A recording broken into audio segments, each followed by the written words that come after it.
All right, the Indianapolis Colts get even more good news after a huge win. After a big win against the Atlanta Falcons. The Atlanta Falcons came in, worst record, I understand it. I don't think the Falcons are a very well-coached team. We cover them on this channel as well, but they are a very talented team with a very good defense. Nothing seemed to go the Colts' way in this game, and they still won. And that's the outsider perspective. So if you are new to this channel, my name is Craig. Me and my buddy Chris started this. We are Detroit Lions fan. You see I got my Lions gear on. It's Victory Monday for us as well. And we started it because we wanted to talk about the teams. We wanted to talk about the teams that the national media kind of ignores. The Colts are absolutely one of those smaller market teams that just doesn't produce as much money for the big box companies, so you don't hear about them as much, and we want to show some love there. So if you want a non-biased opinion about your team and what your team is doing, we want to be your go-to source for that, for the Colts and for other teams. Also, can I just say real quick before I get into the topic of this, I got a few things. I grew up really liking the Colts, and when they drafted Peyton Manning, when did they draft him? Like 98, 99, something like that. I was probably 13 years old and just fell in love with him even more. And I have to admit that to be true. The Harbaugh days, the Jeff George days, like I enjoyed all of it with the Colts. There was always something about them. When I'd play Tecmo Super Bowl in the 90s, I was always the Colts. So anyways, just something for you to know.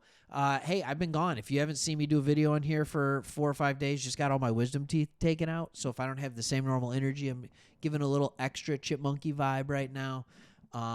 That's why I'm not getting all super excited, but it's good to be back. I'm going back to work. Didn't want to record until I went back to my main job. So that's one of those things. Probably could have a couple of days ago, but I'm not going to lie. It hurts. It does hurt while we're doing this, but it's easy to stay happy when watching the Colts do what they did against the Falcons, and I'm sure as a fan you were excited as well.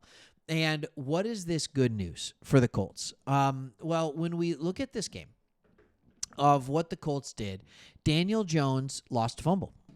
Okay? He had a pick. Now, he didn't have 5 turnovers, but he had 2. And that is not what you're looking for from your quarterback. You forced and recovered a fumble from Penix as well, but no interceptions. But here's what I saw. Daniel Jones was under duress all night.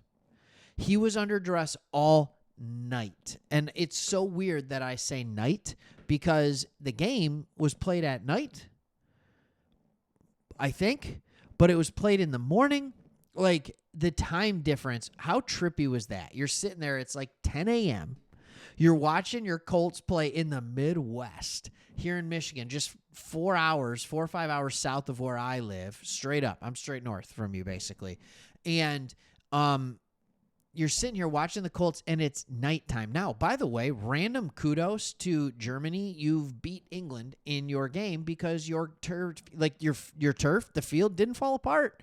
In all these games that are played overseas, the field just falls apart. It's sloppy as can be. They can't figure out how to do grass over there. It's nuts. I will say there's still one thing that just boggles my mind and really bothers me when watching football when it's not in America. What America has figured out is how to do the sound correctly. Like, we do sound correctly. When you hear the announcers, you hear the announcers. For some reason, in Europe, whether it's in a basketball arena, whether it's at a football stadium, whatever kind of football you're playing, the echo is out of control. And you just hear it, and I hate the way it sounds. I hate the way it sounds. So anyways, those are some of the aesthetic things that drive me nuts. But what is some of the good news that you had? Let's go back to looking at what I was talking about. Daniel Jones didn't play perfect. He played well enough to win. He put together 2 drives, him and, let's be honest, Jonathan Taylor, when you needed them most. You didn't convert on 3rd downs. You didn't convert on 4th downs. And you still won the game. You won in overtime. You won when it mattered most. You won in the first quarter, you won in the 4th quarter, and you won in overtime. You got the 3 most important quarters. All right? Overall, it was pretty darn good. When it comes to defending the pass, Michael Penix Jr. he threw some great passes, don't get me wrong, but he had to. He missed some passes too. Your defense was fantastic.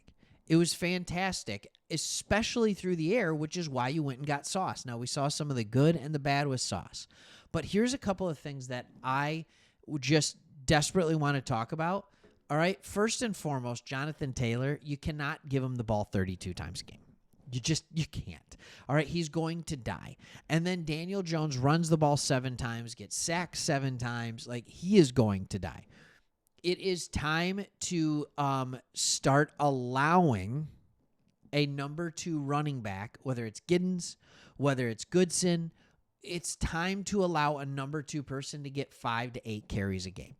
This team is good enough that you can take some of those Jonathan Taylor carries, give them to someone else so you can preserve Jonathan Taylor, a guy who has been so often injured, especially ankle injuries throughout his career. I don't love the idea of let's let him touch the ball 35 times a game. I love the idea of he's so good he needs to touch the ball 20 to 25 times a game, probably 25. All right, he's a bigger back, so he can probably handle that. But 30 to 35, not a winning recipe. Now, if there was a time to do it, this is the perfect time because you're going into a bye week. And now you get a bye week and you come out of the bye week and everything is in front of you. What do I mean by that? All right, first, this is the second bit of good news that you got even after the victory. The Houston Texans had an improbable comeback to be able to beat the Jacksonville Jaguars. All that did was increase your lead in the division. Now, did I ever think that either of these teams are a true threat to you? At this point, no, I don't. But both of them proved what their extreme flaws are. The Texans still have a horrible offensive line. The Jaguars still are not a complete team. They're just not there yet. They don't have the defense to be there yet. All right? They don't have the defense to be there yet. The Texans don't have the offense to be there yet. They don't seem like fixable problems. With the Colts, what you've done is you've created an offense that has weapons everywhere and a defense that is now arguably the second best in the division. Now, when you look at this division, I would like to show you your schedule coming up. All right, everything is in front of you.